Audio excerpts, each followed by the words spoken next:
Hi, this is Sheila Stromberg, Notorious SHE. I am making a tutorial today to help you guys with a new pattern that I am publishing. It's called Saltholm Cowl. I am using this beautiful yarn from Viking Fiber Company. It's Corriedale and it's merino and it's squishy and great. So check them out if you want to try something new for stranding.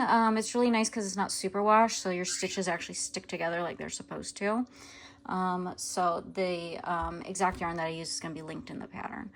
Okay, so I have just finished the body of the work. So I have the stitches I cast on provisionally, I put already on a spare needle. So I have the provisional stitches and then the outer shell of the work.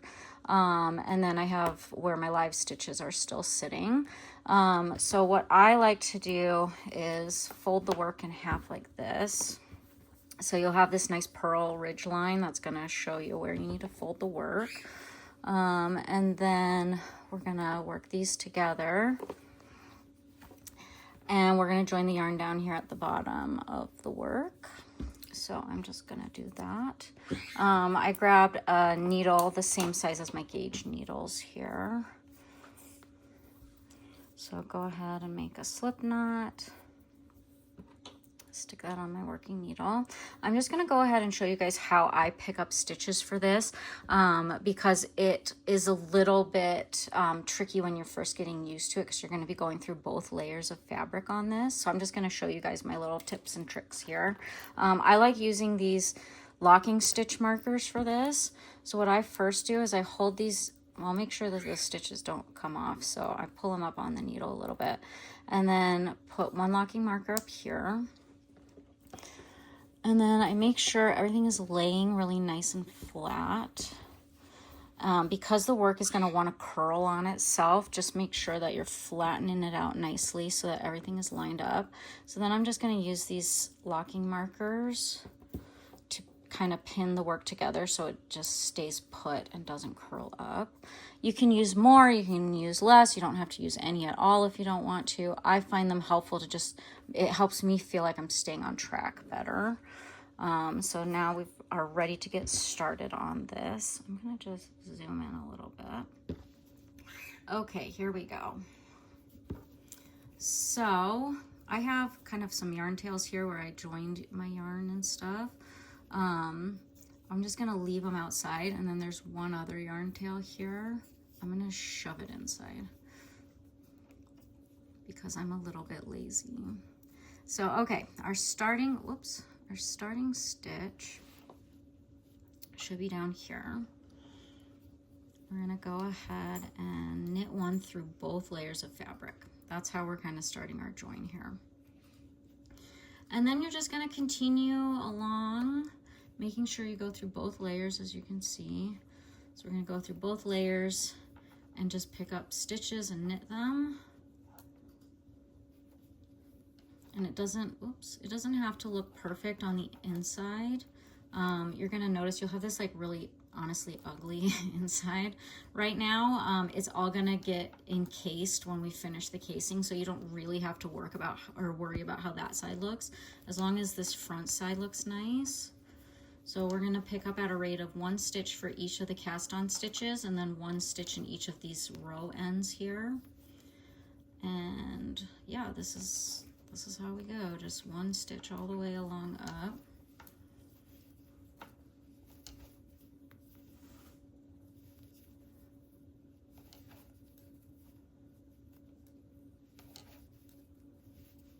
Just like that.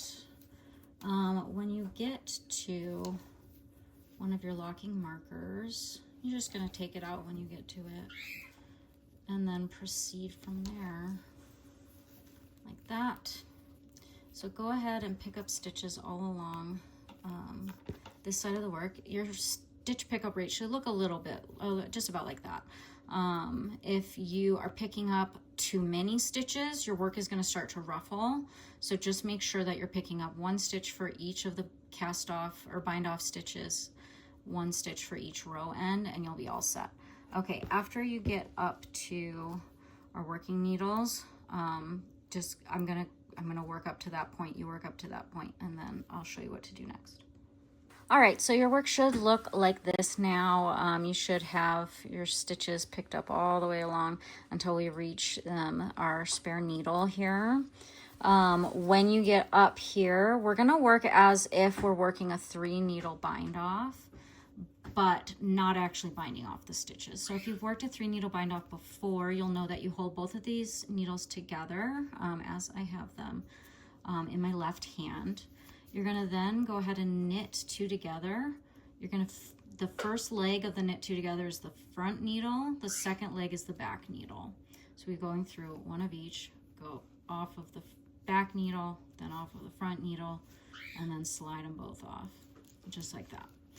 And then we just repeat this across this entire needle without binding off any stitches. We are basically just reducing the stitch count from the cast on, or the provisional cast on, and then these live stitches. We're just reducing 1 needle worth of stitches basically.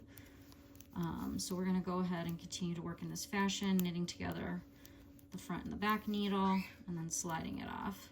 So go ahead and work in this way until you reach the end of the held stitches. All right, your work should now look like this. We've picked up along this edge, we've worked together all the way along this edge, and now we're reaching the second side.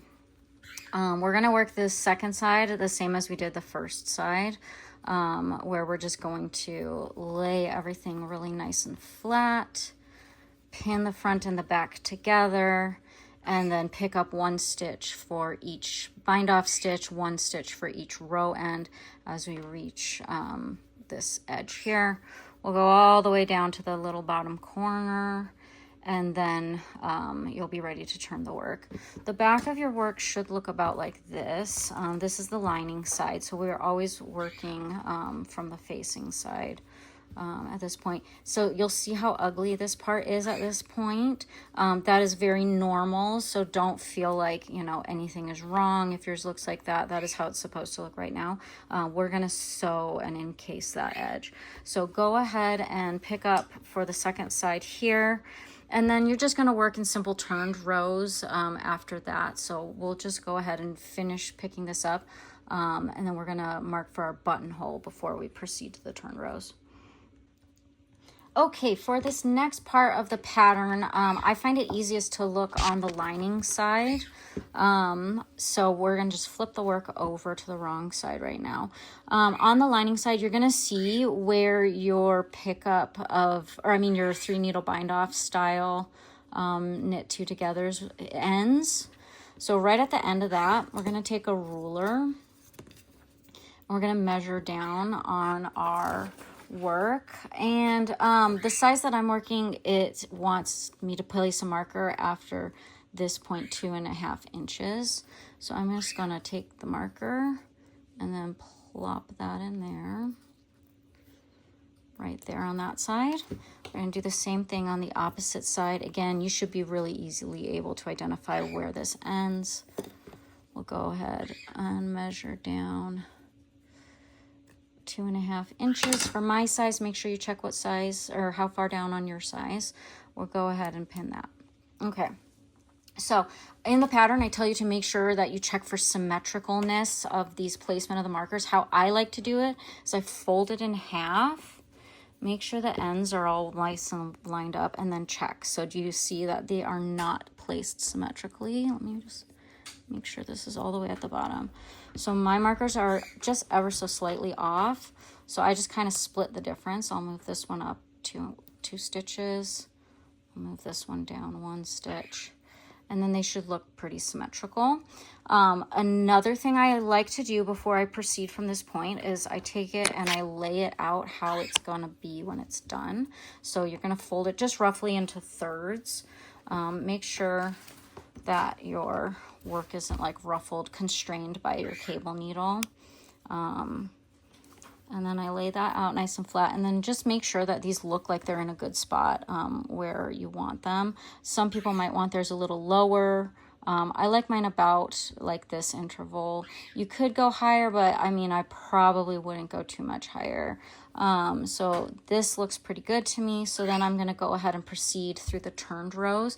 It's just basic stockinette stitch. You're going to start with a purl row, knit row, and then you're going to work an eyelet row with just a simple yarn over and purl two together, and then proceed to the rest of the stockinette stitch rows until we're all done with the casing.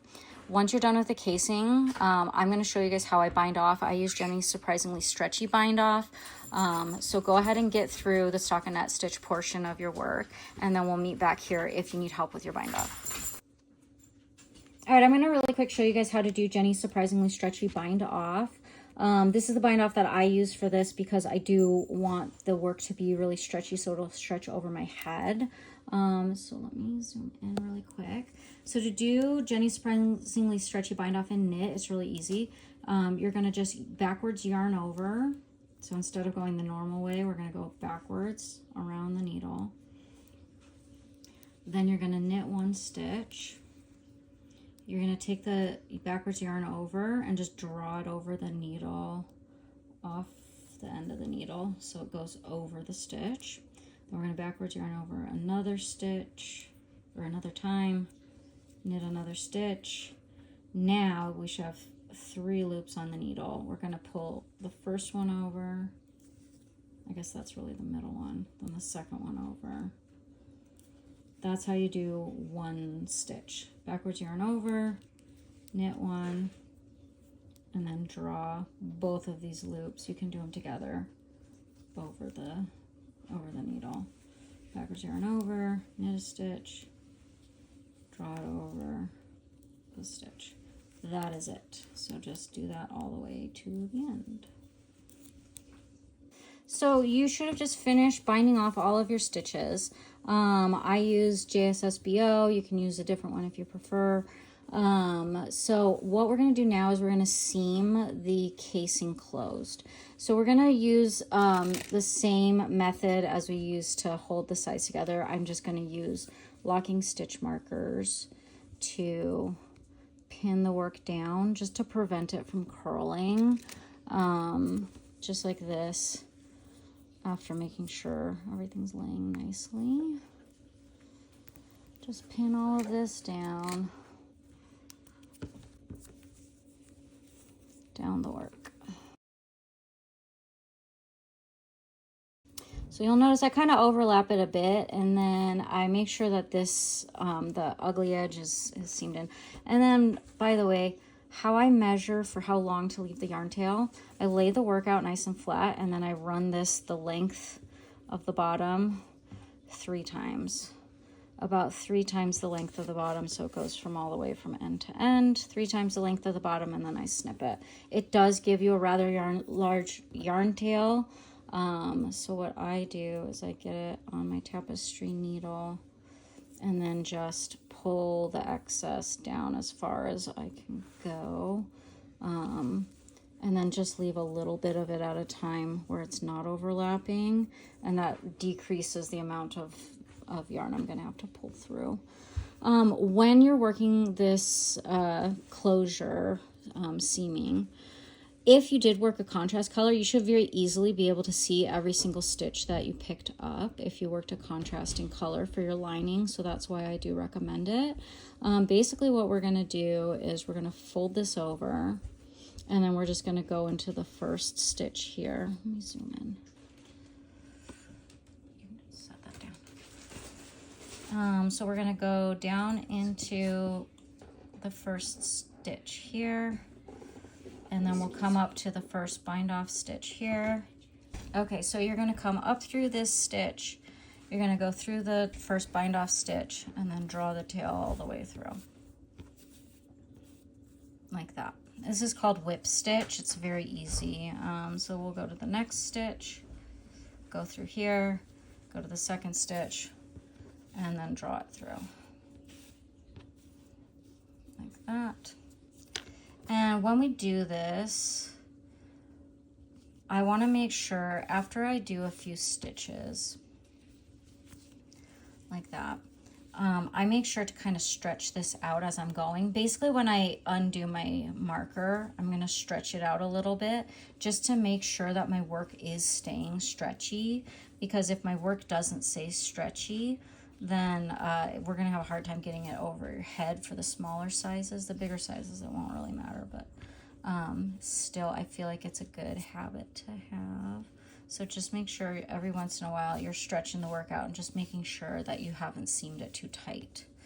And it should start to look nice and tidy. And everything that we left that was kind of like the ugly edge that we picked up through is gonna be encased, so you won't see it anymore, which is great. So the inside will look pretty too. All right, so you're just gonna do that all the way up the work, transferring your stitch markers as you go. When you get up here, we'll just go into the purl bumps along the lower edge here, all the way to the other side. All right, I have just finished seaming down my casing. Everything should look nice and tidy on the inside now. I'm getting ready to block it. I really recommend wet blocking for this project. I know that it takes more time and it's kind of a pain in the neck, but it does allow the color work to really set and lay nice and flat. Even if you do have good tension, it's a really good idea.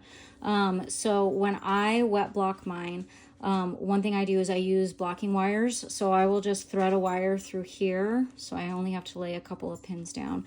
And then I just go in between the two layers. I just thread one in between here. And then just kind of make it nice and kind of trapezoidal shape. One thing I wanted to mention on blocking though is that you want to make sure that this casing edge here is parallel, well, I mean, matches up with the bottom line. Don't make it go up like how it's naturally going to want to lay. We want to lay it down so that this is all one continuous line along the bottom edge. So make sure you do that when you're blocking it. All right, I have just grabbed my cowl off of the blocking mat. As you can see, I made sure to pull the edges of the casing down here like I told you. So here's what we're gonna do to finish this baby up. I like to fold it into thirds, about like roughly into thirds, and then check where the position of your eyelets are and just make sure that it looks good, which actually to mine looks pretty good right now. Sometimes it might be a little further over and like this is a little too close compared to the other one. So just make sure you fold it nicely into thirds. Again, I'm using just little stitch markers. I'm gonna go ahead and, it doesn't matter, by the way, if you cross your cowl with the right side over the left side or the left side over the right side, as long as you're happy with how it looks. Just again, making sure those eyelets are roughly symmetrical on the work. So what I do is I'm gonna put my hands just in between the bottom layer and then the top two layers like this. So I would put my hand in between and then just use a locking marker to mark it roughly in the middle, which is about here. And then lock the marker. And then I do one on this end, like that. And do one on this end, right there. And then if you want to add another one, whoops, roughly here. And roughly here, like that. Okay, again, making sure that we're only going through the top two layers, not the bottom layer. Take a tapestry needle. I left my yarn tail from sewing down all of this. I just like to leave it because I don't like having to add another yarn. So I'll go ahead and draw that one through my tapestry needle. And then basically you're just gonna sew through, through the bottom all the way to the end here. Then we're gonna sew up there. We're gonna sew down there. So let's get started. If you left your yarn attached like I did, I just kind of loosely go through the casing first till I get to the end of the casing. And then I'm gonna catch just the purl ridge here. Draw my yarn through and then go up the other way. So we're just doing, I think this is mattress stitch. Don't quote me on it though. So we're just gonna go through like that until we get to the edge of this casing here, like that. Okay, whenever you get to the point where you're going into purl ridges on both sides, I kind of find that you can just go into one and then into the next one, into the, oops, next one like that, so that I don't have to pull my yarn through as much.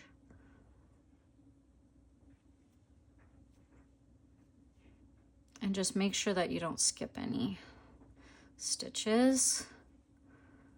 So we're going into the bottom, into the top together.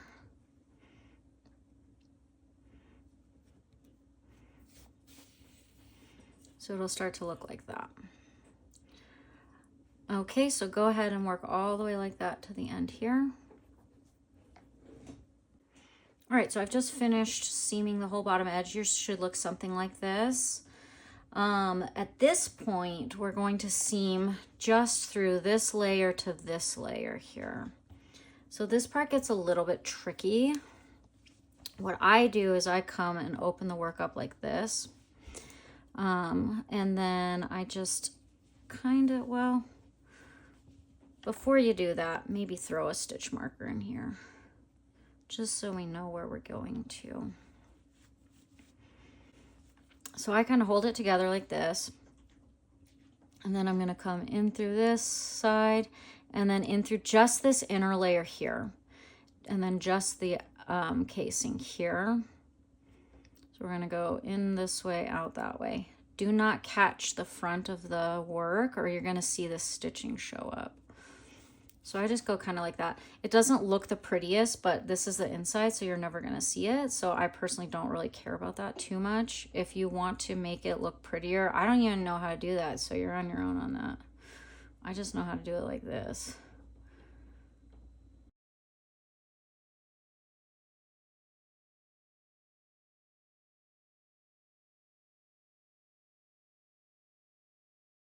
When you get up to this point, remove the stitch marker. Then I like to lay the work out nice and flat and take a look at it and just make sure everything looks good on this side. I didn't catch anywhere. If I did, go back and take it out. Then I rotate it like this. We're gonna do the exact same thing here. Again, making sure we're only catching this inside edge and then this outside edge, basically.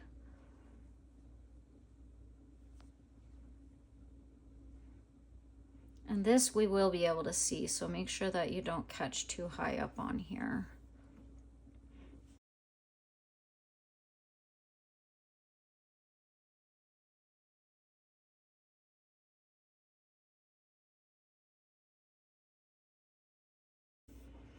When you get to the end like that, I make sure to check on this side, make sure I didn't catch the lining side at all, which I didn't, so that looks good.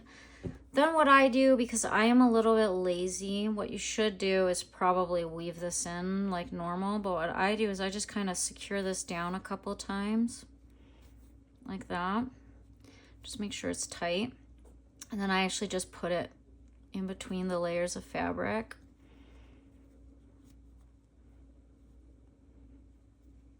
And then pull it out. Stretch it, give it a snip, stretch it again. Easy peasy. All right, so we're all seamed up. Everything should be stitched closed now. We're done with stitch markers for the time being. Now what you're gonna need is one big safety pin, about a medium size like this. I've already made my I-cord. If you haven't made your I-cord yet, go ahead and make it now. And then you can weave in the ends. I just like to weave that tail through the center of the I-cord like that. Go ahead and put your I-cord on a safety pin. Find one eyelet and then just draw the I-cord through.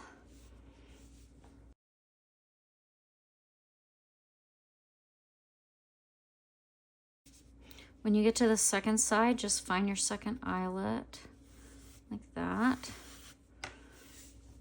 All right, and even stuff up nicely. When these are about the same length, then I just tie a little knot in the end to make sure that they don't go through the eyelet.